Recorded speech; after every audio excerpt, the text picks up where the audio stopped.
How hungry are you? How deep is your determination? How driven are you? These are the questions that you must ask yourself. But do you have the answers to it? Do you understand what it takes to be hungry? Now, if you're the type of person that's waiting for someone to serve you up a plate of success, then you're going to be waiting a long time, because no one is waiting for you to make up your mind. Being hungry and staying driven is what it's going to take you to the next level, to elevate you in areas that you've never been. Being hungry and driven is important. It's more important than sleep. It's more important than excuses. There are going to be a lot of people that are going to question you. They're going to ask you why. But it's not up to them to make the decisions for you. Your success depends on you. How hungry are you? How driven are you? Do you go a full day without a meal? Are you the type of person that likes only to eat once a day? Now, how do you survive off of one meal a day? Well, you may be thinking, well, people do it all the time. But we're not talking about food nourishment. We're talking about what's inside, what really you're looking for, what exactly that you want out of your life. A different type of hunger. A hunger for success. A hunger to follow your dreams and to get exactly it is what you're seeking in life. Standing out here in this desert, there are many different animals, creatures that roam throughout this desert. And things out here get eaten or they eat. And you have to ask yourself, which one are you? Because no matter what's going on out here, the art of survival is to survive, to live. And that's what these animals do. So what kind of animal are you? Are you really hungry? Are you driven? Are you determined? Do you want it?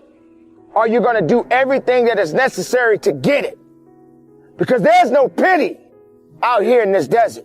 If you don't go after what it is that you are seeking to satisfy your hunger, then you're going to starve. And when there's weakness, something else is going to come along and eat you up. Let's talk about excuses. Why are they so important to so many people? Why do people tend to hold on to these things? We talk about excuses all the time. You know why? Because excuses seem to be the narrative in most people's life. Which one are you? Are you going to set aside the excuses? Are you going to serve up that plate of opportunity? Are you truly going to eat the right way instead of starving yourself, feeding off excuses? Hungry. Yes. Stay hungry. Every day you should never be satisfied. I'm full. Full off of what? Don't ever get full. Always continue to stay hungry. Don't ever say, I'm good. You're not good. Don't ever say you're okay. Okay is not going to make it for you. Where do I begin in teaching you the lessons of life? All I can say to you, you have what it takes to make it happen. I want you to stop limiting your beliefs. Limiting your beliefs is stunning your growth. Limiting your beliefs is putting you at a halt for you to get to the next level. They looked at the most successful men and women of the world, and they found that they had like 7, 8 things in common. And one of the things they all had in common was a routine. They are obsessed with their routine. They don't have a gap of wasted time in their routine.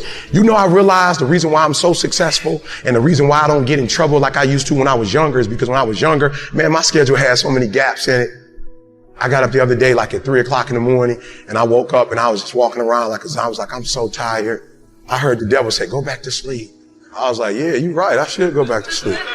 You know what I'm saying? I ain't gonna lie. I was like, bro, you on to something. I just got to get up at 3 and get all my work done before y'all get up.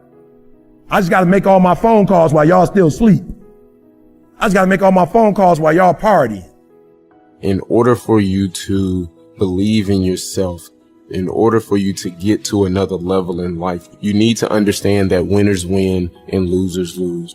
Winners don't make excuses on why they can't get something accomplished, but losers do. Winners stay consistent. Winners are the ones for the change in this world.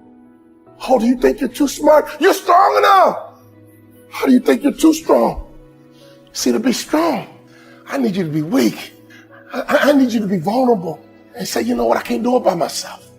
I don't need this false humility.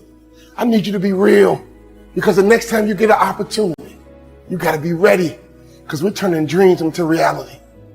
Let's make it happen right now. Me and you, let's make it happen right now. Me and you, because you're smart enough.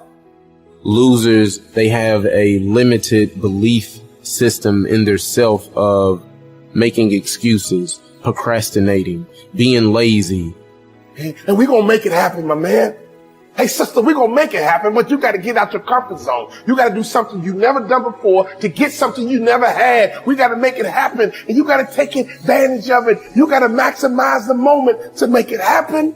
So I'm talking to somebody right now because there's somebody that's believing in you and that's cheering you on and that's supporting you and they're rooting for you, but you're not doing what you need to do in order for you to maximize your potential. So right now you're being a loser. And what I need for you to do and what I need for you to become and who I need you to be is I need you to be a winner. Why? Because winners win and losers lose. So I need you to stop making excuses and I need you to move forward and I need you to change and I need you to do the things that you need to do in order for you to win. Because winners win.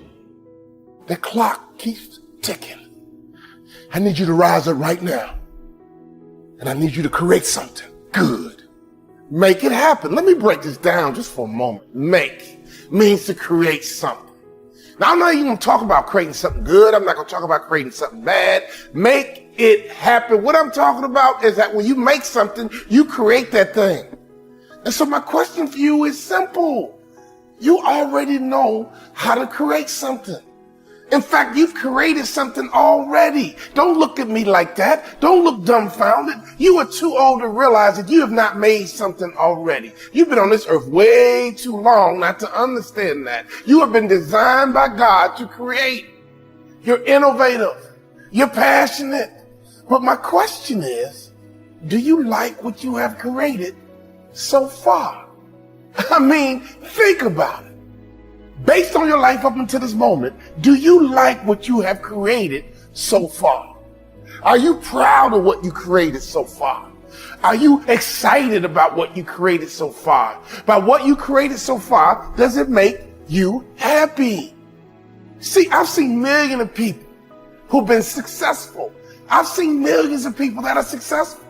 I mean, they made it happen. This whole world is full of people making it happen. So the question for you is right now, do you like what you made so far? See, successful people who make it happen and feel good about what they do, they listen to the right people. No matter how bare or meager, at the end of the day, you have the right to be able to say, I'm going home. And I don't care how funky of a day you had, man, if I could just get to my house, I don't care what it looked like. I don't care what the furniture looked like in there, but man, if I could just turn the key and shut the door and be in my house, that's just a moment of relief. I didn't have that. I wouldn't gotten me. Your car's not a home. And ain't no moving around. Once you get in the front seat, you're pretty much there. It was very, very difficult, man, but it put a determination in me too, because I was determined. I was determined to be something.